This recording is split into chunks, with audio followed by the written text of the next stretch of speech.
Welcome to the Ken Willis Podcast. This is episode 2. Today I want to talk about the Confederate Battle Flag and some terminology, the origin of the flag, how the flag connects to slavery, and then probably woven throughout maybe some political points on why it should not be blamed for slavery, why it should not be considered some kind of racist symbol, and all of these things.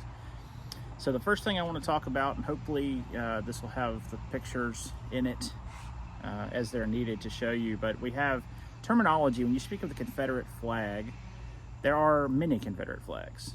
I don't know exactly how many by heart there are, but I mean, we're talking at least, if you want to get technically with it, if you want to go by regiment, of course it's a lot, but essentially you have what's called a first national flag, a second national flag, a third national flag, a battle flag, a Union Jack, and then variations of the battle flag that go in variations in color, shape, size, arrangement of the stars, things of that nature. So when you say the Confederate flag, most people are talking about the battle flag. Now in their mind, they're picturing a rectangular battle flag or a Navy Jack, which is also, I guess, technically the battle flag of the Army of Tennessee in some cases as well. But what they mean to say is the St. Andrew's Cross, the Southern Cross, the battle flag with the St. Andrew's Cross shaped stars on a red background with blue trim around the stars.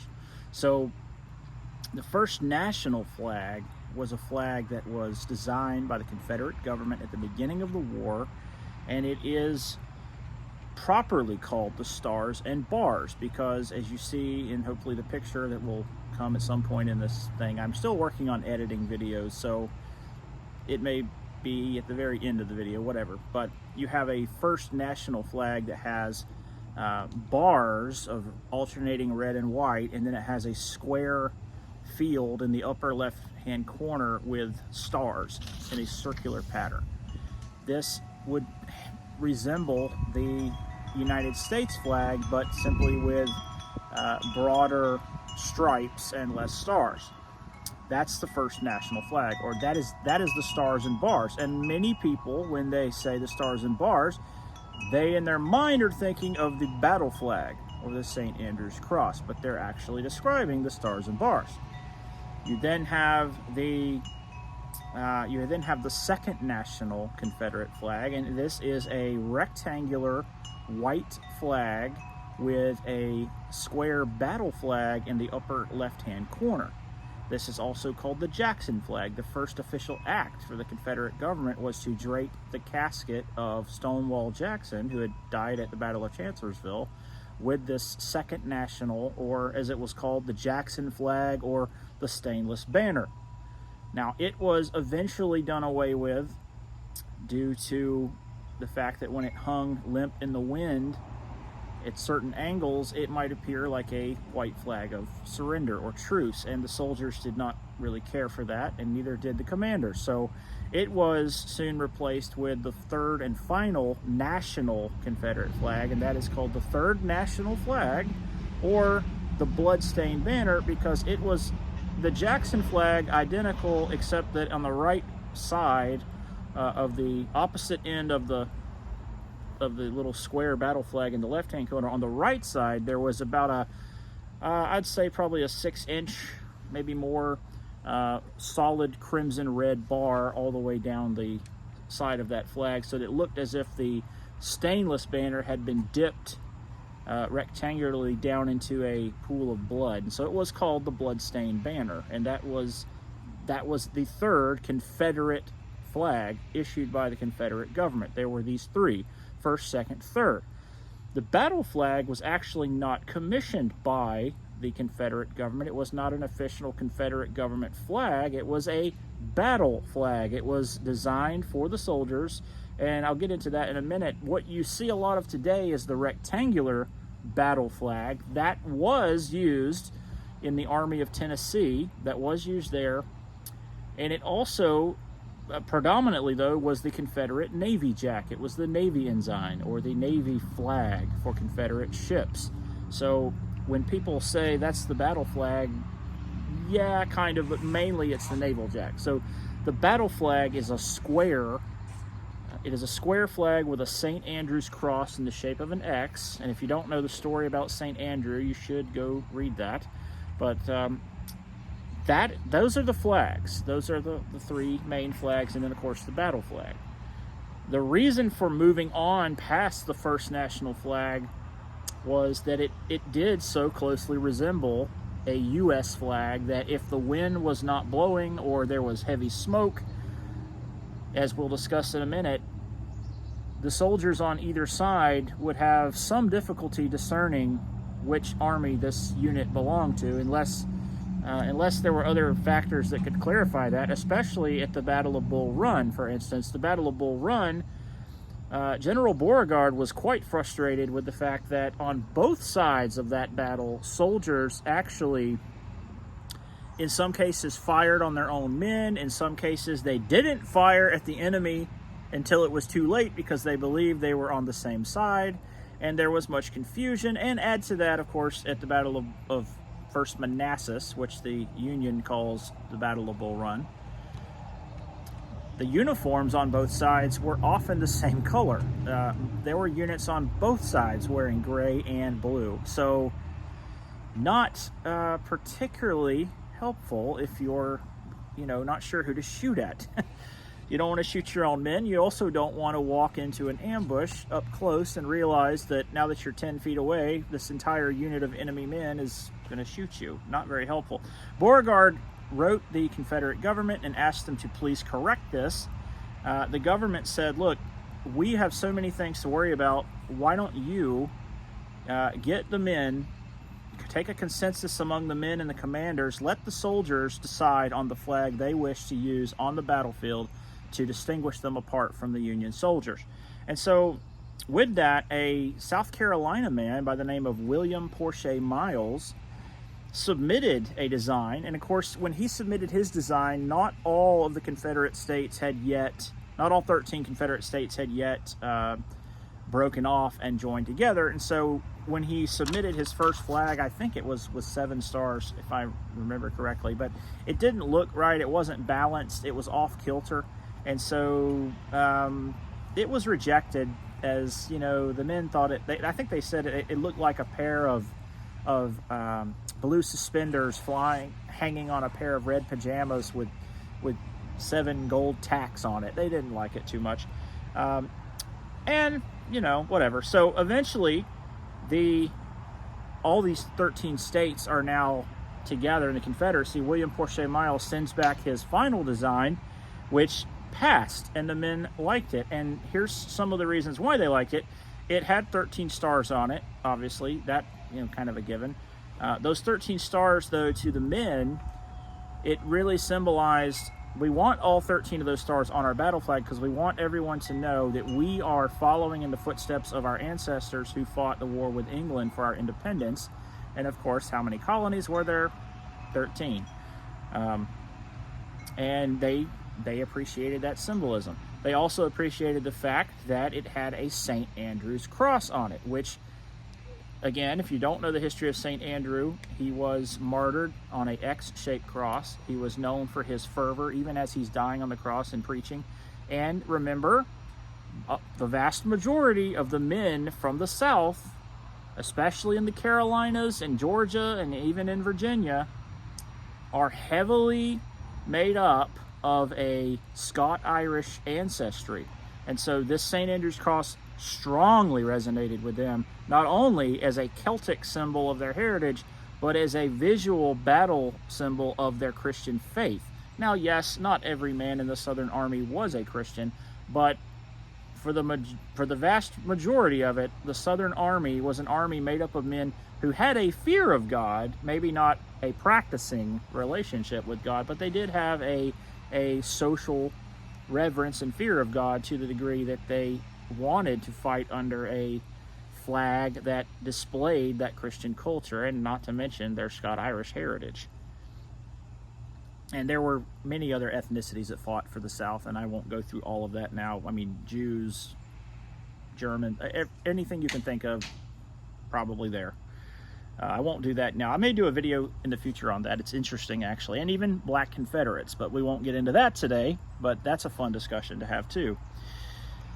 Also, the colors of the flag had a symbolism which the men appreciated, and of course, it was red, the color of blood, the blood that is shed for freedom. The color blue stands for liberty, and I believe that is all that I had on the flag design itself.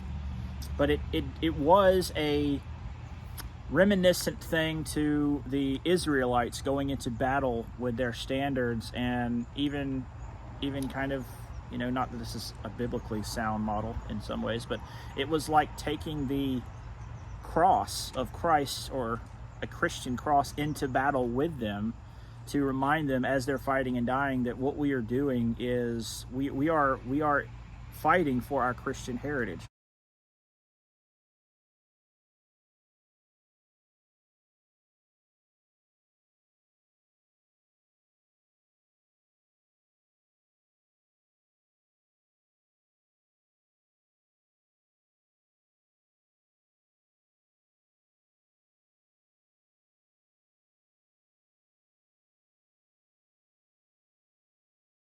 All right, let's talk about slavery and the flag. So we talk about the origin of slavery. A lot of times it is made out to be by the media, well, all the time by the media, by the left in this country, by liberal organizations, institutions, any kind of institution or organization that gets its livelihood off of feeding off of racism is going to tell you that, well, it's these white people came up with slavery, and that's why the black people were enslaved.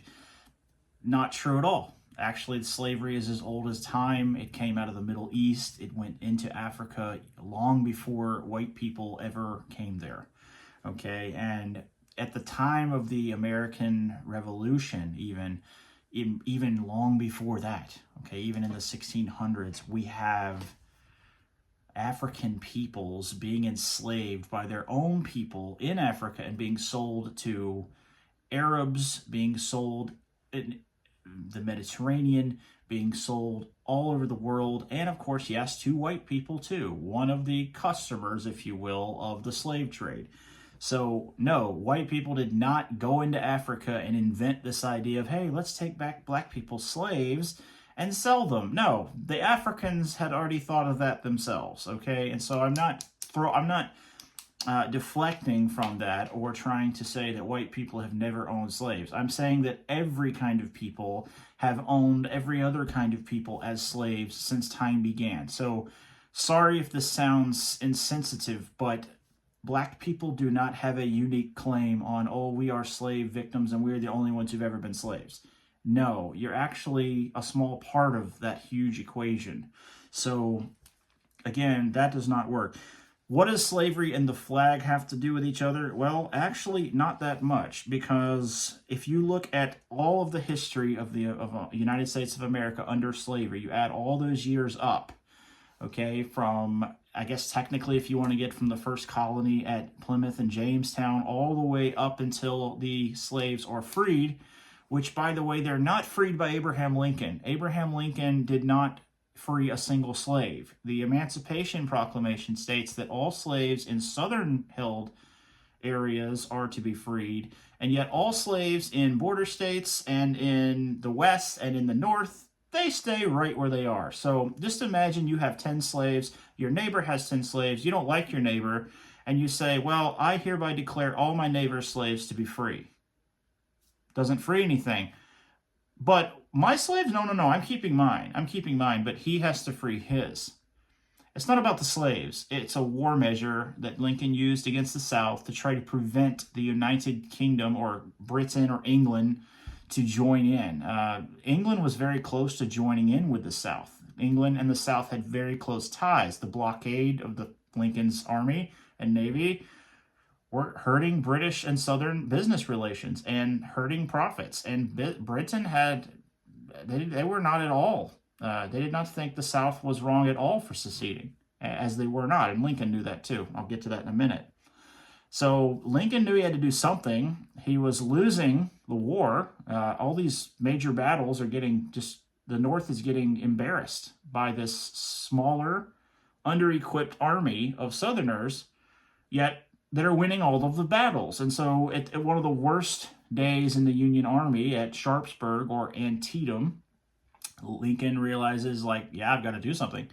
And so he announces this Emancipation Proclamation, causing a lot of outrage in the North even over this, because a lot of Northern people said, we don't want slaves being free. We want to keep slaves. And a lot of, when I mean a lot, I mean thousands of desertions, tens of thousands in many cases, of Union soldiers are deserting over this thing. I am not going and fighting to free slaves. I'm fighting because I'm either wanting to subjugate the South or I'm wanting to preserve the Union. Whichever way you want to flip that coin, I think it's the same coin. But I'm not fighting to free slaves. No. That's not why I signed up. I'm not going to have my arms and legs blown off by cannons and be shot through the chest over a slave. And so a lot of that backfired on Lincoln, but overall it did work for him. It did keep England out. Really, the Battle of Gettysburg, had the Battle of Gettysburg gone differently, England most likely would have joined in the war. But by that time, England said, well, you know, Lincoln has announced this proclamation about slavery, and Europeans saw through that a lot better than Americans see through it. And so if you go, like, ask a European about that who has actually studied the American war between the states, they are much more clear than most Americans are, sadly. Because they're not seeing it through the lens of this lie they've been fed by the media and the government and all this stuff. They're seeing it through the eyes of actual objective history. So, anyway, of those years of slavery in the United States up into the Civil War, or I hate to even call it that, the war between the states, only 4 years of American history are slaves in the South under the jurisdiction of the Confederate government. All of the rest of that, and according to Lincoln, even then, are under the jurisdiction of the United States government. So you cannot pin racism and slavery, oppression of slavery on the Confederate States of America and say, well, the Confederates were a bunch of racist slave owners. If that's true, and I don't really, I don't wholeheartedly endorse that statement. Yes, everyone was to a degree somewhat racist back then. Everyone, almost. Even the abolitionists were racist, saying, we want to free them, but we don't want them to live here. We want them to just keep moving north and go to Canada. Like, just, you can live free, but don't live next to me. Live down the street, way away, maybe a couple blocks away. And I mean, even Lincoln, his plan for the slaves that he did try to free, that he said eventually I'm going to free, his plan was to load them up mandatorily on a ship and ship them back to Africa and let them have a country, call it Liberia, and let everything be happy. That doesn't really sound like he really, was in love with African people. It sounds like he just wanted to get rid of them out of here. So that really does not work. If you look at the facts here on slave importations, if you look at how many slaves came into this country, which I don't have that statistic in front of me because it is kind of irrelevant here to what I'm saying, not one slave ever entered America under what would be considered a Confederate flag. They all came in under a foreign flag, maybe a Dutch flag, maybe another country that imported the slaves, and a British flag. And then, of course, the ones that did come into the United States during the United States time in power came under the U.S. flag. So if any flag is going to be branded as racist, which is really stupid to brand a country's national flag as racist, unless you're talking like the German Nazi flag, okay, which is not even really the German flag, it's a different thing. You can't do that, because then you would have to say that the United States flag is racist and we shouldn't fly it and shouldn't have it anywhere and it's a hate symbol. That's insane. Like, no one in their right mind would ever say that, and yet they will all say it about the Confederate battle flag. Okay. And we've already proven in the video earlier that the battle flag has nothing to do with the Confederate government, but it is a flag for the soldiers to use on the field to identify themselves one to another, to avoid confusion, and to have a Christian symbol under which they can fight. Okay, so if you look at, let's see, we got that. If you look at the first person in the United States or in American history who ever owned a slave, it was actually a black man who was rich enough to purchase another slave, and he actually enslaved one of his fellow Africans. So again, white people starting all this? No, not true. Secession was not only about slavery. Yes, secession had to do with slavery. Slavery was one of the most concerning points of the states when they seceded, because they recognized that if Lincoln was allowed to do everything he wanted to do, the North in their policies and in their taxation, which I'll talk about in a second here, would cripple the South, while the North would prosper, and the South would be paying more and more taxes, to the point where the North is now ripping off the South, and there's no reason for the South to stay in that contract. If you are in any kind of business deal where you are the one taking all the risk and making all the payments, and someone else is benefiting completely from it, why would you continue to stay in that? No one would in their right mind. So again, there's that. Now, 14 reasons were stated. I think, I don't know if it's on average or each, but I believe it might have been every single state issued 14 reasons why they were seceding. Slavery was not the most important one in each of those, okay? It was there, yes, it was an issue, but most of it was over states' rights, over state sovereignty, federal abuses, federal financial abuses, and one of those you could talk about, if you wanted to look this up, is the moral tariff. The moral tariff basically it was going to increase the tax burden on the South from over 80%, even beyond. So 80% of the federal tax income is being paid by southern states. That means the northern states, the West, they're paying like a total of 20, and you're going to pay 80? No, you're not going to stand for that. So if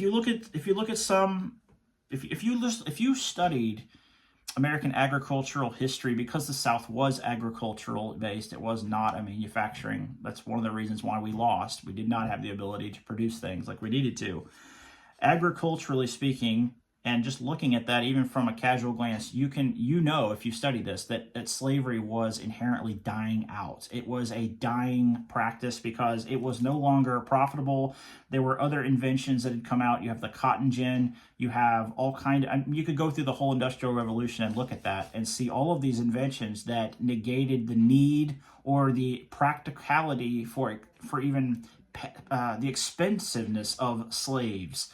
And slavery was on its way out. Everyone knew this. This was not the central issue. This is, but yet it is the thing that they cling to try to just smear the South, the Confederate flag, and so forth.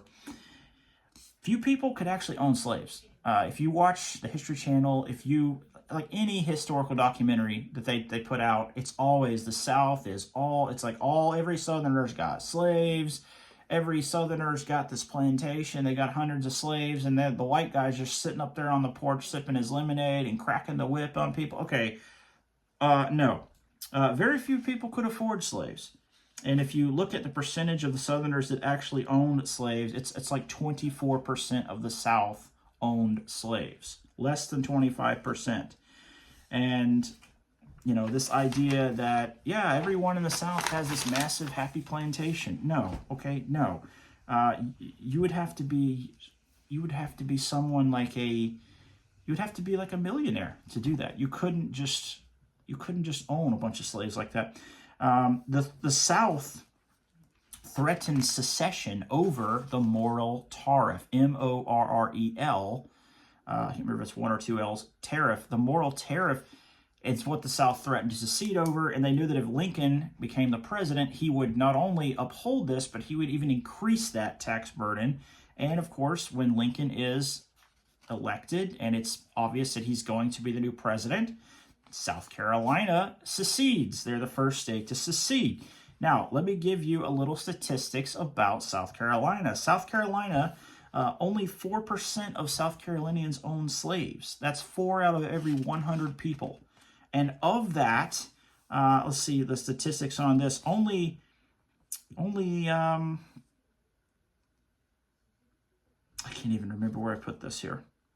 Of that 4%, I think let's see here. I think less than like, let me see, I don't want to misstate this. I've misplaced the statistic here. Of that, very few of that, I mean, we're talking less than 10% actually owned more than one. Okay, and so if you had a slave, it was probably because you were a farmer and you didn't have children, or maybe you needed an extra hand, and the only way, and somehow you got enough money to purchase a slave. Now, in my case, my great-great-great-great-grandfather, John Robert Mayfield of Anderson, South Carolina, I have his list of his possessions at the time of I think it was like 1860. His prized possession was a pig that he had, and he was raising that thing to slaughter it and have meat. He had 2 freed black folks that actually worked with him and that actually lived with him in his household. They were not slaves, they were freed, but he had actually hired them to come live with him and work his field there and help him. Most of his children were very small at the time. He had like 3 or 4 older boys, but most of his children were small, and he needed some help. Okay, that's what he did, but he paid them, and he wasn't a slave owner. So that was what most people would see in the South, that kind of situation. Not this, oh, I'm going to go out and beat my 100 slaves that I've got. No, you might go your whole life and never even see one of these plantations. Were they there? Yes, there were plantations. Most of them down kind of in the low country. But yeah, like that would not be the norm for you to go out and see that. Okay, so Lincoln, upon South Carolina's secession, he immediately, basically, he's going to stoke this fire. South Carolina offered to pay Lincoln for all of the federal properties that were here, any post offices, any government buildings, any government properties, any military installations, anything like that. South Carolina went to D.C. and was going to pay for all this, and of course Lincoln would not even hear them, would not even give them an interview. And of course South Carolina said, Lincoln, if you send more ammunition and more supplies to Fort Sumter, that is going to be an act of war. This is our state. You have no jurisdiction here, which he did not. Okay, and he knew that. And Lincoln said, I've got to look strong here or I will look weak. So he sends reinforcements in, and of course South Carolina fires on Fort Sumter, and South Carolina is blamed for starting the Civil War, okay? And Lincoln then calls up for 75,000 volunteers, not to defend the United States, but to invade South Carolina, okay? And so when he does that, the other 12 states will join in, not all at once, but they will join in to protect South Carolina and unite together, because they realize if Lincoln can try this on South Carolina, he can try it on any of us. And so they realize we need a confederacy to protect ourselves from him. Now, Lincoln says this is to preserve the Union, but what it is I'm preserving the Union at the point of a gun. You will stay in the United States. Like, I'm going to put the gun to your head and say, you will stay in. You will not leave. So, like a bad abusive relationship, you can't leave. Right. Okay. And this infuriated like Governor John Letcher of Virginia. You know, Lincoln sent a message to him saying, you're to raise like 2 or 3 regiments of infantry to help me crush the Southern Rebellion. And Governor Letcher said, yeah, I'll raise 3 regiments, but I'm sending them to fight you because you're not going to do this, you tyrant. And so that infuriated a lot of the states. That's why a lot of these states probably would have stayed out of the war. But when Lincoln did that, man, they were like, no, if you can do that to South Carolina, you can do it to us. So we're going to have to band together and show you can't do that. And so, yeah, that's amazing. Now, 2 other states, you have Virginia. Most of Virginia's slave owners and pro-slavery people that had slaves were in of course, the eastern side of Virginia. The western side's more mountainous. Slavery is not going to work as well there, not as profitable. So there were more anti-slavery people there. And of course, Lincoln goes in and he interferes with Virginia politics. He interferes with legislatures, newspapers, and in Maryland, he actually arrests the newspaper writers. He he closes down printing presses. He actually locks up the legislature so they cannot vote to secede. And so by force, Lincoln creates the state of West Virginia unconstitutionally. and he, by force, keeps Maryland from actually seceding, which a lot of Marylanders did go south and fight for the South. But Maryland saw itself as an occupied state during the war. Maryland's, even today, still a lot of Marylanders who actually know their history realize that they were kept in the Union by force, and that really their heart was to join the South. But Lincoln, of course, did not let that happen. So again, a quick recap, and I've got to shut this down to get to the next part here.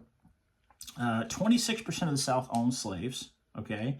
And actually, that's a more than conservative estimate. It was really closer to like 24. Of that 26%, only 20% of them actually owned one slave. And I don't know if I mentioned that already. South Carolina was even less than that percentage. So, yeah. The treatment of slaves is always portrayed as this horrific thing. And yes, there always will be crazy, mean people anywhere in the world. That will be. But it was so widely known that slaves in the South actually had more provisions and had a better life actually than a lot of northern factory workers, that it made northern factory workers so angry, it made many of them call for the abolition of the slave trade, just because they're furious that these Africans are living down in, well, I don't even call them Africans, they're Americans at this point, but these black people are living better than they are. They don't talk about this, but of course, most of these slaves have access to shelter. They have food. They have, some of them even have, they're clothed. They are medically provided for. I know they don't want to talk about that. They are cared for. If you own something or someone, and I hate to say, I'm not for slavery. Don't get that. If you do own someone that is a valued asset, you don't mistreat them. You take care of them. If you try to protect your investment, even if you're a greedy scumbag with no morals, at least you're going to protect your investment. Okay. All right. So 3% of the South owned, 3% of that 25% of Southerners that owned slaves owned more than one. Okay. That makes sense. And I think only like 15% of that group own more than 500. So it's a pretty quick split. Most are poor, can't afford hardly any slaves. And then of course there's going to be the richer folks that are going to be able to afford more. All right. So if you look at the top 5 states in the Union with the highest number of freed blacks in 1860, the states are Delaware, Maryland, Virginia, North Carolina, and Louisiana. So 4 out of the 5 are southern states. So the idea that everyone in the South that's black is a slave, not true. There were quite a few freed people. Okay, and one random statistic, 10% of those who did own slaves were women. That's just for fun, random there. The largest plantation, though, in South Carolina in 1861 was owned by a black man who had purchased his freedom, and then he had decided, you know what? I think I'm going to make money, and I'm going to go enslave some other black people like me, and I'm going to enslave them and get rich off them. And so, again, this idea that the horrible bad white guy is the only exclusive one who's practicing slavery, and he's just so racist. Well, what do you call it when you do that to your own people? I mean, can you have black on black racism? But it kind of looks like you could there, and that's what he did. So in just a moment, we'll get into race and the battle flag. So let's talk about race and the battle flag, all right? So a lot of times you'll hear in the news, you'll hear in any kind of liberal political event. You will also hear this sometimes in kind of like talk radio, any kind of thing where someone is talking about racism. They'll try to infer that the Confederate Battle Flag is the symbol of racism in the South or in America. It's a white symbol of racism or racial oppression. Okay. All right. Fine. They do say that quite a bit, and a lot of that is sadly just the culture we have. We have a culture war going on in this country. We want to revise our history and take things and make them things they're not, and vice versa. I'll get to that in a moment. Just to give you some ideas of the diversity in the Confederate Army. Okay, the Confederate Army contained, of course, yes, Southern men, white men, much of whom are Scot-Irish, but many of whom are other European ethnicities. You have Germans, you have Prussians, one of the most famous Prussian guys. You have Heros von Bock, who is the one of the adjutants to Jeb Stuart, a Prussian officer who came over from Prussia to fight in the Confederate cause. He basically thought so much of it, he wanted to be a part of it. You have men like that. You have all kind of different ethnicities in the European relation. You also have Hispanics. You have like Texicans. You have even some Mexican guys. You have Hispanic peoples that are fighting. You've got some Asians, not a lot, but yes, you do had some Asians there. And then, of course, a large contingent of Native Americans. And it's interesting that the Confederate government was going to treat the Indians like equal white people. They were going to treat them and say, look, you don't have to live on a reservation. You stay on your land. It's your land. You fight for us, and we're going to treat you with we're going to give you sovereignty over your lands. We're not going to take your lands. We're not going to impose on you anything. You have your land. It's yours forever. And that our government makes you that promise. If you ask a Native American today about how the United States government dealt with them, and if you have, if you've ever watched any documentary or even like any Western movie or any kind of historical program that talks about Native Americans and the U.S. government, the U.S. government practiced a genocide against the Indians.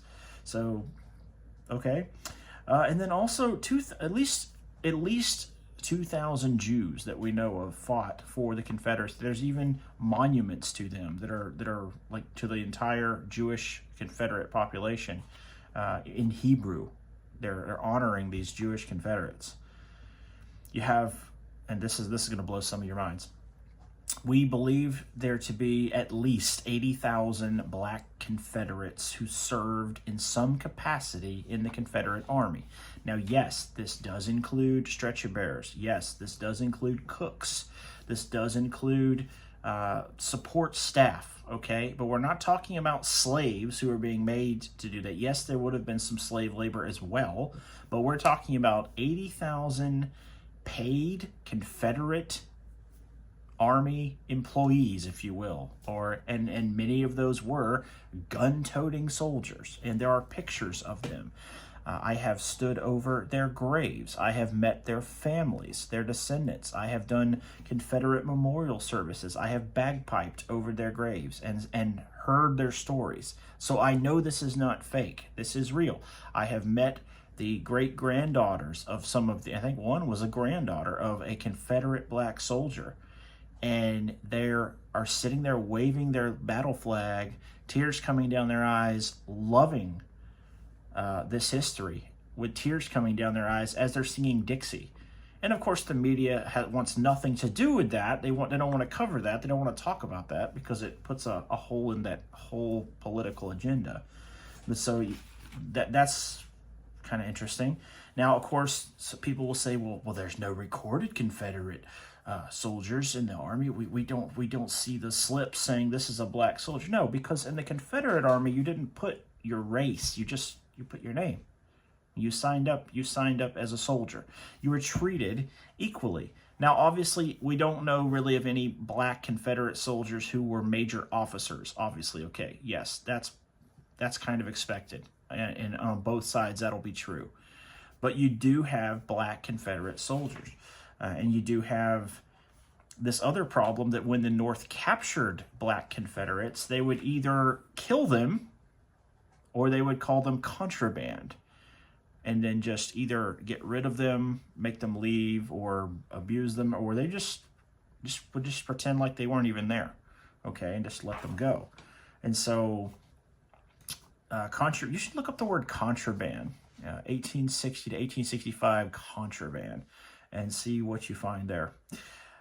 They also you know, if you want to look at discrimination in an army, look at the Union Army, how they dealt with blacks. First of all, they wouldn't even let them fight in the army for several years.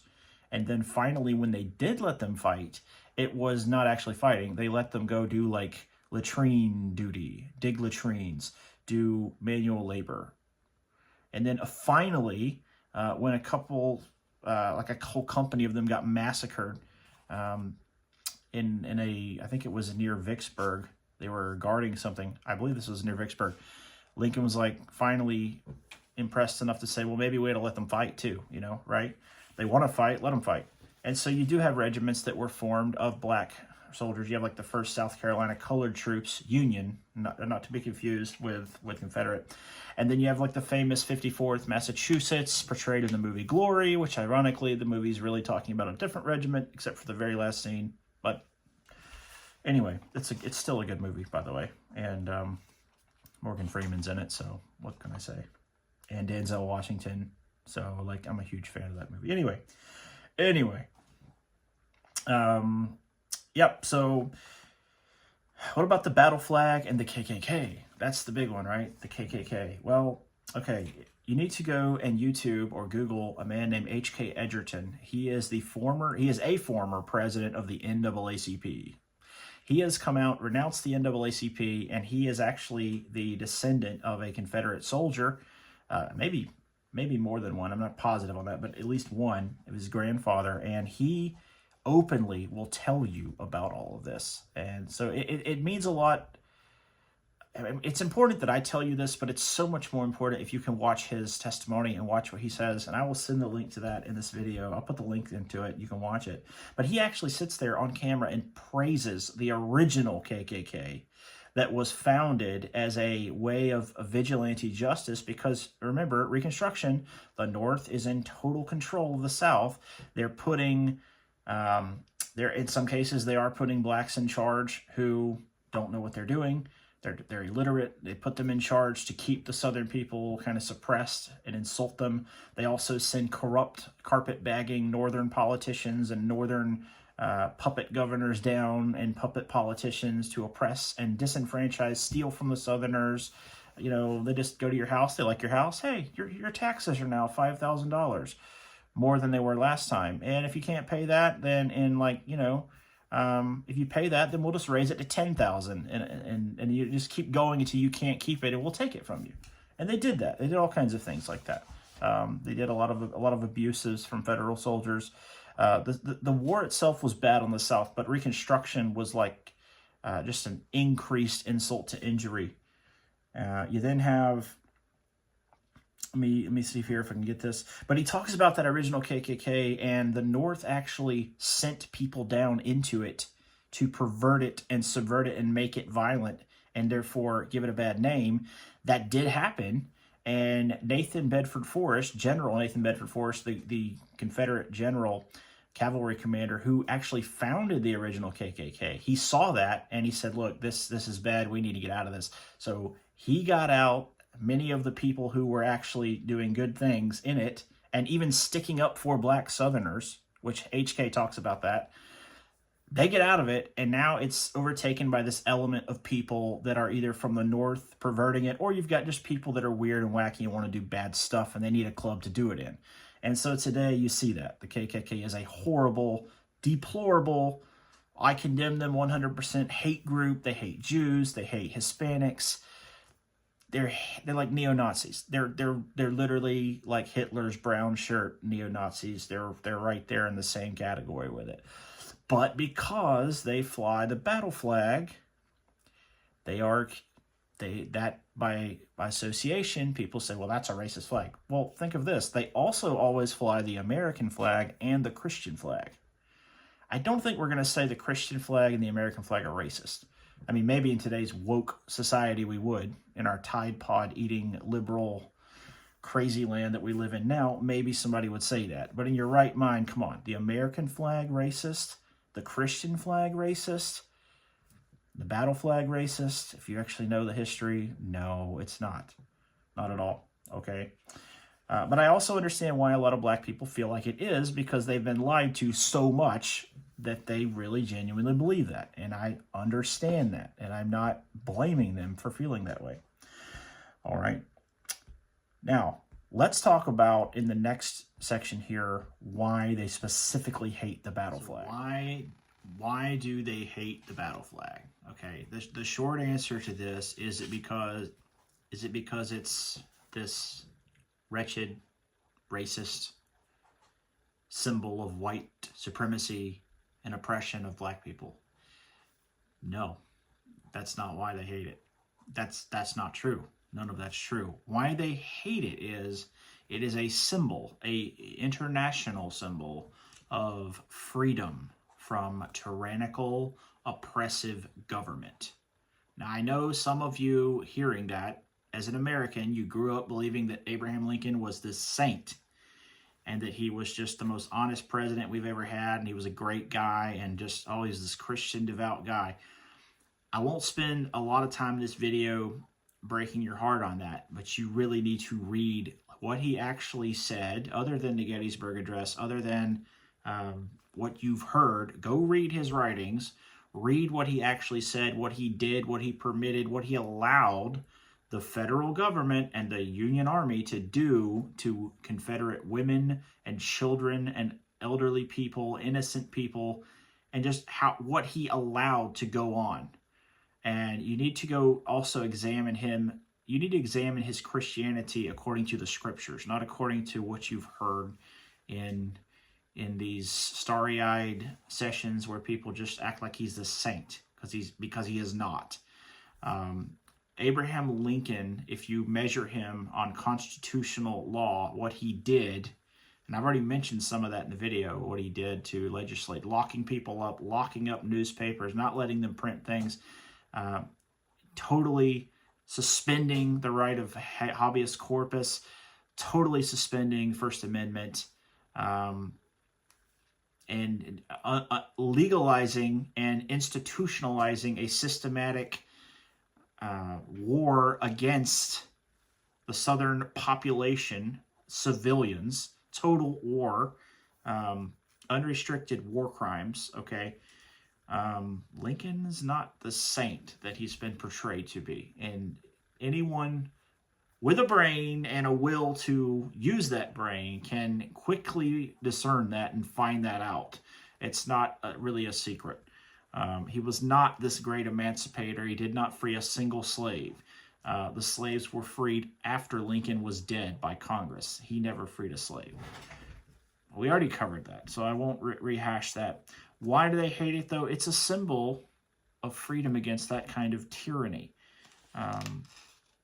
It is a symbol of it's about states' rights. It's about the idea. It goes all. I'm teaching this in my history classes now that I'm teaching online.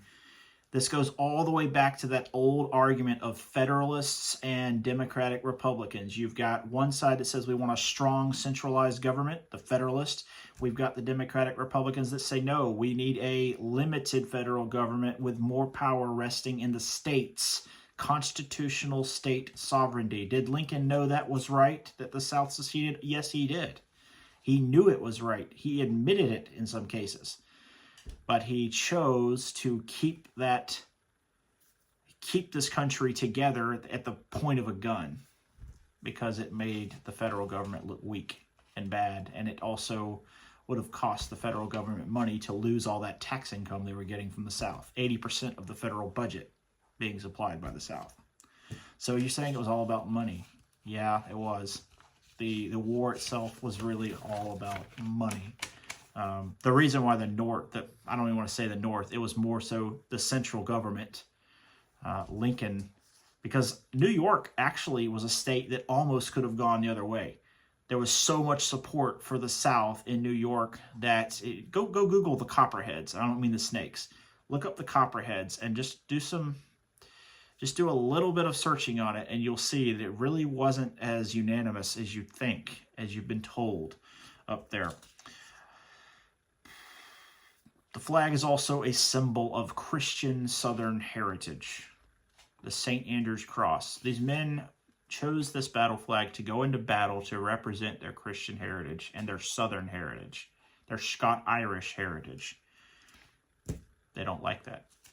They hate that. And they want to stamp it out. And what better way to do it than to brand it as a racist symbol and try to equate it with a swastika? No. The South was fighting for the very same thing that the 13 colonies were fighting for. And as a matter of fact, many Confederate generals and politicians and spokesmen and people, preachers in that day referred to the Civil War, which it wasn't a civil war. A civil war is a fight between two factions in one country over the entire territory of that country. The American Civil War, or the War Between the States, was an illegal invasion by one foreign power, the federal government, against a legal other entity, well, initially South Carolina, but the Confederate States, for possession of their land. So, anyway, yeah, the South was fighting. They referred to this as the Second War for American Independence, the South's Second War for Independence, because they recognized that just like King George had no authority to do some of the things he was doing, Lincoln had no authority to do the things he was trying to do to the South. And not just Lincoln, but the radical Republicans that were backing him. And just like in the American Revolution, you have a very split demographic in American history. The South and the North have always been very different, and they've never worked together well. Okay, there's always been a very different mindset. The North is more Unitarian. The South is more traditional, fundamental Christian. So there's always been a difference in even religious beliefs. There's a difference in their approach to government. The South has always been very pro-state sovereignty, limited federal government. The North has always been more central government, a stronger government with fewer rights for the states, more government overreach. And we see that today. The worst result of that war is we now have a federal government in this country that is literally the tail wagging the dog.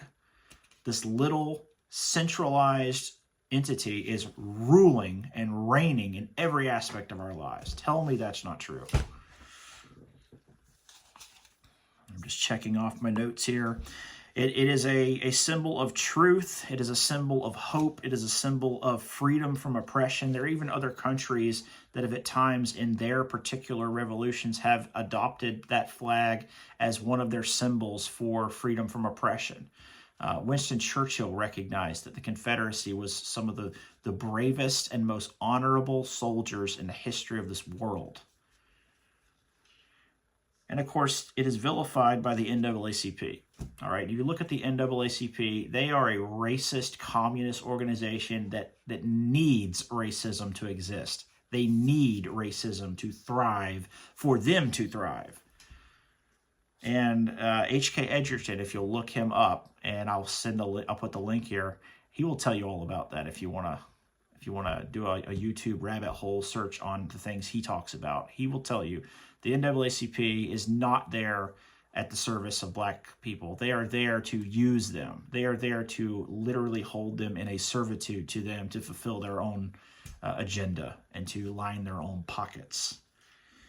And a lot of people will say, well, the perception of the battle flag is that it's racist, therefore okay, first of all, perception does not equal reality. You can perceive something all you want and be dead wrong about it. Just because you perceive something to be wrong does not mean that I have to treat it as if it is wrong.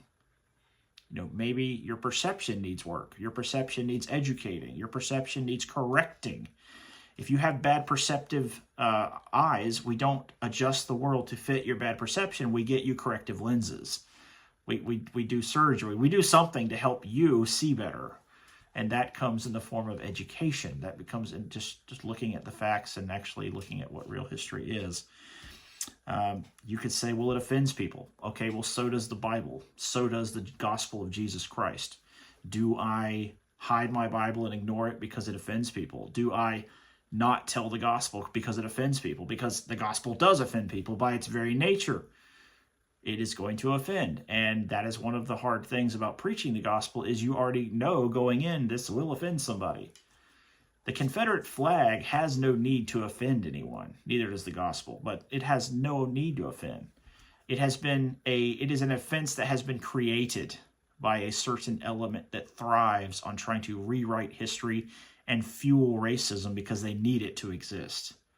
They need it to line their own pockets. They need it to get people so at odds with each other that they can thrive amidst the chaos. They rise as everyone else is killing each other. They rise in power and their agenda. I guess one other reason why they just don't like Southern heritage. They don't like Southern history. You know, I don't want to say this. I know I wasn't there and I didn't do it, but the South really, we made this country. We really did. Yes, the Revolutionary War started in the North, but it was waged in the South. And I guess you could say it was won by the French at Yorktown. Really, if you give them fair credit, as much as we all hate to give the French credit. The war was begun in the North, it was waged in the South. The Southerners, if you look in history, at every war we've been involved in, the fiercest soldiers this country has ever produced and the bravest soldiers have been from the South. Why is that? Because for the most part, they are God-fearing people who have a Christian heritage, even if it's just culturally. There is a Christian heritage attached to the South, unlike any other part of this country. And I think that's why there's such a magnetic hatred of the left towards that, because that's what they're really hating. They're not really hating our battle flag. They're not hating that. They're just going after anything that's Christian, anything that has a Christian heritage, a Southern heritage. They just want to eradicate it. And the ignorance is massive. And ignorance is no excuse for me to abandon something. Just because people are misinformed about it does not mean I have an obligation, or it would be wrong for me to abandon it because they're ignorant. It is incumbent upon me to try to educate, and there are many good Southern historians and spokesmen who try to do that. Will we ever outweigh all of the negative and the false? Probably not. But again, that's no reason to just stop. Sometimes lost causes are the ones worth fighting for. I mean, that sounds so cheesy, but that's true.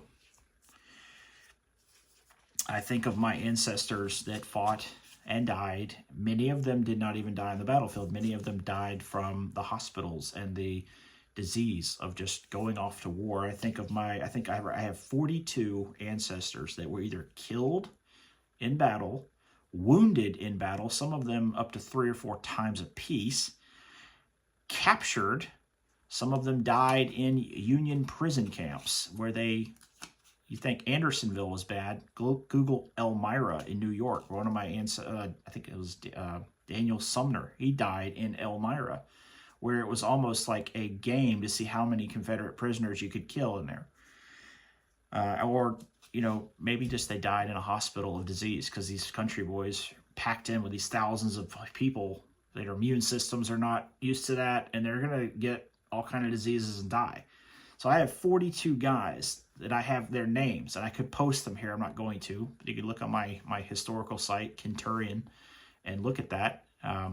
But I may post a link in there. Why not? That's why I look at those 42 relatives, okay, cousins, uncles, grandfathers, whatever, and I'm not going to look at that list of men and know their history and know what their families went through and just say, well, because some people have affected some perverted history, I'm going to abandon my battle flag because I don't want to offend anyone. I'm not going to do it. I'm not here to offend anyone. But if holding to the truth causes offense to someone, then it will just have to offend them. Same thing with the gospel. If preaching the gospel from the Bible, as the Bible teaches, it offends someone, I don't want that to happen, but at the same time, I'm not going to change to prevent that. And again, I did say earlier in the video, there are a lot of black folks that are genuinely offended by the battle flag because they have been lied to. And I don't blame them for being offended, but at the same time, I'm not going to wave it in their face and try to get them. I'm not going to go be like one of those people, but I'm also not going to hide the fact that I love it, and it is who I am. The battle flag is who I am, and it's who we as the Southern people are. And you can take that and accept that, or you cannot. But I am not coming into your heritage to try to strip your heritage from you, and no one's coming into mine to strip it from me. It's not going to happen.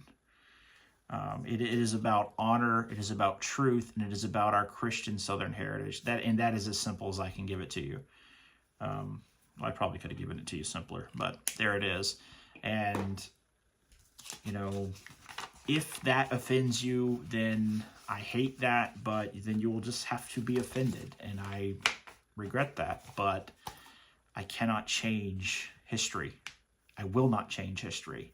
And I will not simply just stand by when others try to do that. So I hope that this has been informative, and I hope you will check out the links that I post in the video description. God bless you all. This has been a long video. I know, a long episode. I've had to break it in a few parts. As you probably can tell, my editing skills are minimal, but hopefully this will help somebody, and hopefully this will be passed along as an educational tool. So I do also want to thank the Sons of Confederate Veterans and the Library and Museum of Confederate History in Boyce Avenue for their help years ago. For some of they may not remember this, but for helping me get to some of this information. So I will see you guys in the next episode. Thanks for watching. If you like it, please subscribe. That does help me, and eventually this could become a full-time thing, but who knows? I'm just doing this for fun and for education, and please share it with people and give it to somebody who wants to know. I welcome any comments. Please keep it civilized, and I welcome discussion. So hope you have a wonderful day.